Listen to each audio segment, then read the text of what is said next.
महाराज जी, इस मन को कैसे एकचित्त होकर भगवान की ओर लगाएं और गर्भवती स्त्री को क्या करना चाहिए कि उसके संतान जो आने वाली है वो भगवत मार्ग की ओर चल पाए? मन को एक चित्त लगाने के लिए तो सब शास्त्र, सब साधनाएं जितनी वर्णन की गई हैं, सब जितने ग्रंथ, पंथ, महापुरुष जन बोले हैं, सब मन ही के लगाने के लिए बोले हैं। क्योंकि बहुत जन्मों से मन हमारा शरीर और भोगों में मगन रहा है, साधना नहीं बनी है। अगर साधना बनी होती तो हमें भगवान की प्राप्ति हो गई होती। साधना नहीं बनी है, भोगों में ही विचरण करते रहे हैं। कुछ पुण्य बने, कुछ पाप बने, इससे कभी देवलोक को गए हैं, कभी नरक लोक को गए हैं, और कुछ पुण्य पाप के मिश्रित भाव से मनुष्य देह की प्राप्ति हुई। इसका मतलब मन को हम निर्मल कर पाए ऐसा अवसर हमें नहीं मिला, ना हम ऐसे अवसर में मन को प्रभु में लगा पाए। जैसे मनुष्य जीवन मिला और विषय भोगों में तो हम अवसर को खो दिए ना। अब अवसर मिला है, सत्संग सुनने के बाद मुझे लगा कि मन को विषयों से हटा के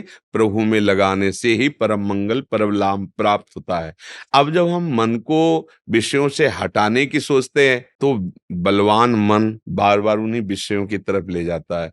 बार बार विषयों की तरफ जाना, इसे विक्षेप कहते हैं, चंचलता कहते हैं।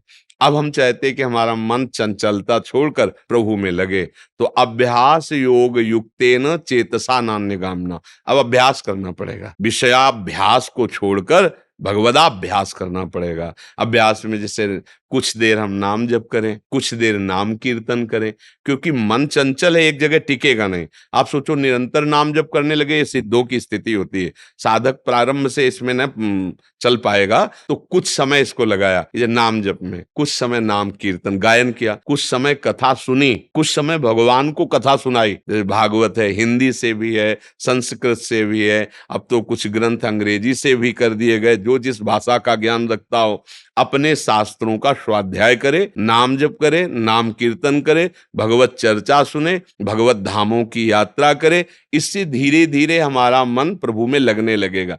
परहेज, धर्म विरुद्ध विषय भोग न करे, धर्म विरुद्ध भोजन न पावे, मांस मछली अंडा जैसे ये सब, इससे बुद्धि भ्रष्ट हो जाएगी। आपकी बुद्धि भ्रष्ट है, इसलिए आप समझ ही नहीं पा रहे, तभी खा रहे हो। आपको प्रिय लग रहा है, इसका मतलब बुद्धि गिर चुकी। भ्रष्ट का मतलब होता है गिर चुकी है, वो अपनी स्थिति से गिर चुकी है। हम ऐसा पेय पदार्थ न पिए जो हमारी मन की वृत्ति को दूषित करे।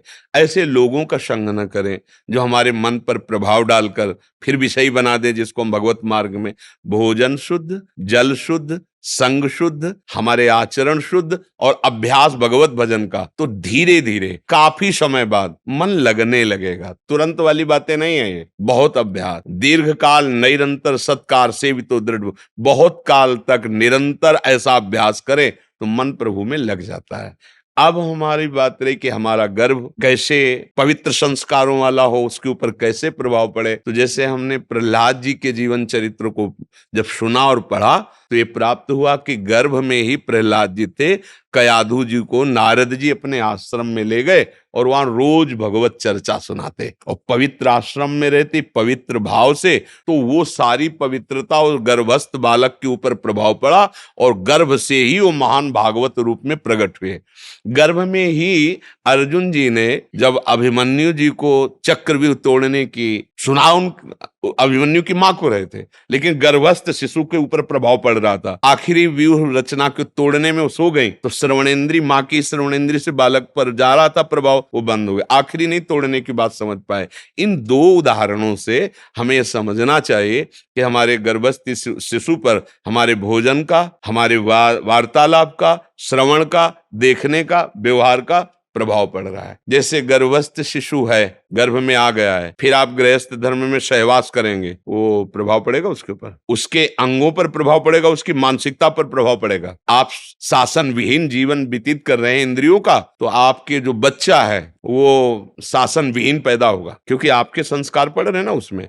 आप इधर उधर की वस्तुएं चाट चूट की खा रहे, इधर उधर, तो वही संस्कार उसके पड़ रहे हैं। सात्विक भोजन, संयम, गर्भ आ गया अब नहीं। ये गृहस्थ में ध्यान रखना चाहिए, जब गर्भ आ जाए तो गर्भ की पवित्रता और उसको निरोग रखने के लिए, बलवान बनाने के लिए अब आप ब्रह्मचर्य से रहिए। संतानोत्पत्ति क्रिया ये पूजा भगवान की है, सृष्टि की। अब जैसे अब नहीं, पर ऐसा संयम बरताओ, कोई सत्संग सुनने वाला, कोई अच्छा साधना करने वाला ही कर सकता है। ये तो वो संस्कार पढ़ते हैं। तो अगर हम बालक को एक देशभक्त बनाना चाहते हैं तो हम देशभक्ति की गाथाएं सुने, भगवत चर्चाएं हम सुने, तो उसमें देशभक्ति, मातृपितृ भक्ति, देव भक्ति, भगवत भक्ति ये जागृत होगी। अगर हम फिल्म देखेंगे, उसका चिंतन करेंगे, गंदे खान पान करेंगे, गंदे आचरण करेंगे, तो छोटे छोटे बच्चों में गंदे संस्कार देखे जा रहे हैं। क्यों? क्योंकि तुमने संयम नहीं धारण किया, तो जो संस्कार तुमने डाले वही संस्कार बाहर प्रकट होकर के उसको अपना अधिकार। अगर हम गर्भस्थ शिशु को महान बनाना चाहते हैं, तुरंत संयम, जिस दिन पता चले गर्भ धारण हो गया, आप सहवास नहीं, संयम में आप रहिए, खान पान का संयम कीजिए। अगर भक्त और प्रवीण बनाना है तो शास्त्र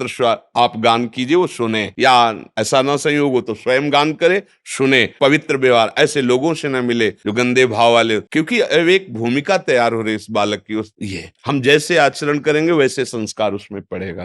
तो मन को लगाना और गर्भस्थ शिशु को प्रवीण बनाना, इन दोनों बातों को आप समझ गए। किसका प्रश्न था? हाँ, तो आप समझ लीजिए।